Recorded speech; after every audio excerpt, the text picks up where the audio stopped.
Avant de lire ce que je vais vous dire, je n'aurais jamais pensé à cela. Mais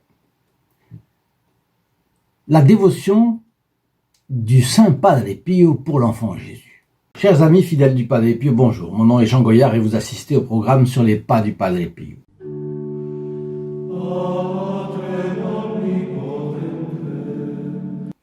Aujourd'hui, je vous ai choisi un Fioletti, ou plus exactement deux Fioletti, tout à fait de circonstance. Parce que on va voir le Padre Pio dans sa dévotion au petit Jésus.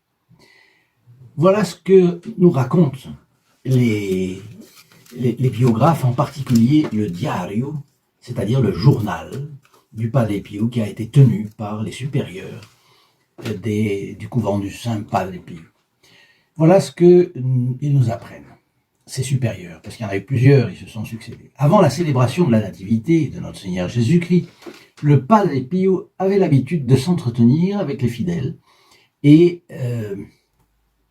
cela évidemment hors des deux périodes de persécution du Padre Pio, de chacune 4 ou 5 ans, dans lesquelles il a été extrêmement isolé, parce qu'on mettait un cercle de fer autour de lui. Mais on peut dire, divers témoins rapportent qu'ils observaient que son visage était déjà transfiguré par quelque chose qui n'arrivait pas, il n'arrivait pas à s'expliquer. Et imaginez le Padre Pio tel qu'il est là, imaginez qu'est-ce que ça pouvait être le visage du Padre Pio déjà transfiguré. Ça devait être extraordinaire. Enfin, je vous signale que cette photographie, vous pouvez l'obtenir gratuitement. C'est important pour ceux qui n'ont pas l'habitude encore de ces vidéos, en téléphonant au 08 05 36 08 47 de 8h30 à 12h30 et de 13h à 19h, sauf le samedi, c'est seulement de 9h à midi. Vous ne paierez que le tarif d'une communication locale pour ceux qui habitent en France et dans les dom-toms. Pour les autres, il faudra évidemment m'envoyer un petit mail pour me demander comment on pourrait s'arranger pour vous la faire passer quand même. C'est pas évident, mais bon. Comment est-ce qu'on pourrait vous atteindre?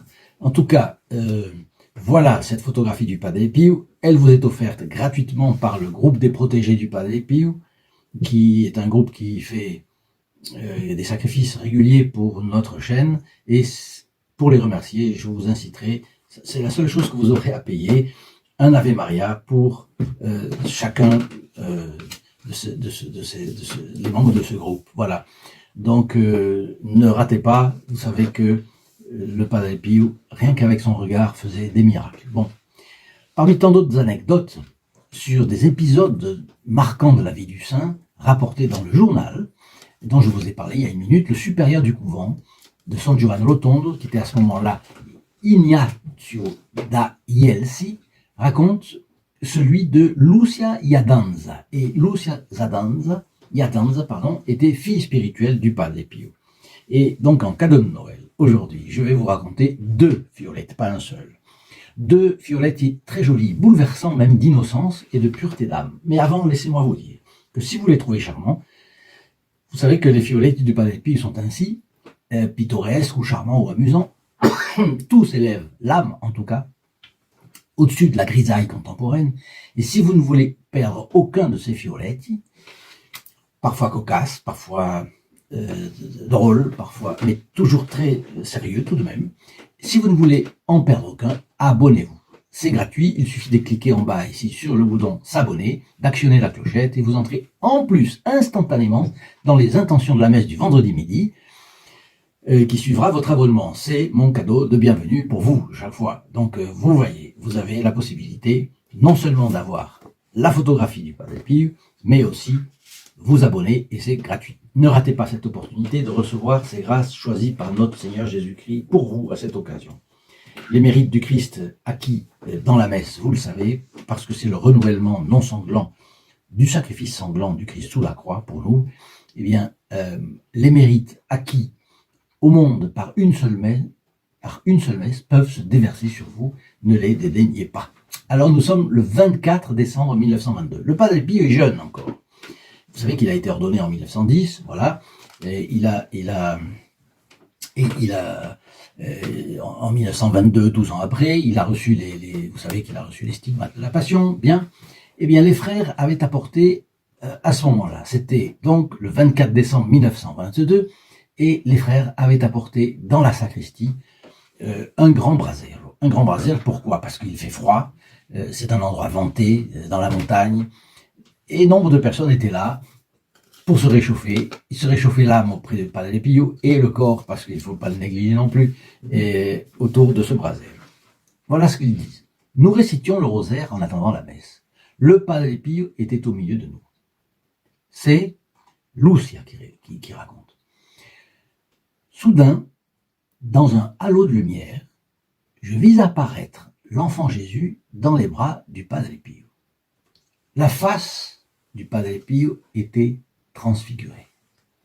Ses yeux posés sur ce visage baigné de lumière de l'enfant Dieu qu'il tenait dans ses bras, les lèvres entrouvertes, dans un sourire d'extase. Extraordinaire. Devant tout le monde, le Padre Pio était extasié, c'est le mot, mais une fille spirituelle a vu ce que les autres ne voyaient pas. Et ça explique un petit peu ce que j'ai dit tout à l'heure. Je vous ai lu que souvent les gens voyaient, avant Noël, ils voyaient le visage du Padre Pio se transformer. Alors ils pensaient que c'était de la dévotion. Mais vous voyez qu'au moins certaines fois, ça pouvait être ça. Ça pouvait être tout simplement, l'enfant Jésus était dans ses bras. Vous vous rendez compte, il portait l'enfant Jésus. Puis, la vision s'évanouit. À mon regard, imaginez la fille spirituelle, stupéfaite, renversée. Le Padre Pio comprit que j'avais tout vu. Il s'approcha de moi et me dit « N'en parle à personne ». Il ne voulait pas se faire mousser. C'était vraiment uniquement pour le bon Dieu. On pourrait croire à l'exaltation d'une dévouée fille spirituelle du Padre Pio. J'imagine qu'un esprit cartésien pourrait le penser tout à fait normalement. Bon, eh bien, nous avons un autre témoignage. Et là, cette fois-ci, au-dessus de tout soupçon de partialité, il a son poids, et en plus, il vient confirmer le témoignage précédent de Lucia. C'est qui? C'est le supérieur, un autre supérieur, qui a vécu 35 ans aux côtés du Padre Pio, le père Raphaël. Donc c'est un prêtre, il ne ment pas, ça c'est sûr, il n'est pas exalté, ça c'est sûr non plus. Bon, il a vécu à côté du Padre Pio, et il a même été à côté du Padre Pio, parce que leurs deux chambres étaient contiguës. Et nous sommes là le 24 décembre 1924, 2 ans après le témoignage que je viens de vous lire, de Lucia. Il témoigne lui aussi d'une scène absolument bouleversante. Je m'étais levé pour assister à la messe de minuit. Le couloir était immense dans l'obscurité. C'est un grand bâtiment et en long. L'obscurité n'était éclairée que par la petite flamme d'un lumignon. Dans la pénombre, je vis descendre aussi le Padre Pio pour se rendre à l'église. Voilà, c'était la messe, donc on se préparait, on y allait. Bon. Sorti de sa cellule, il avançait lentement. En m'approchant, je me rendis compte qu'il était enveloppé d'un halo de lumière. Donc, là encore, une lumière céleste, une lumière qui n'est pas de cette terre. Je regardai mieux, et je vis qu'il portait dans ses bras l'enfant Jésus vivant. Éberlué, je me suis alors agenouillé. Là, il a fait vraiment la seule chose qu'il fallait. Devant le Saint-Sacrement, nous nous agenouillons.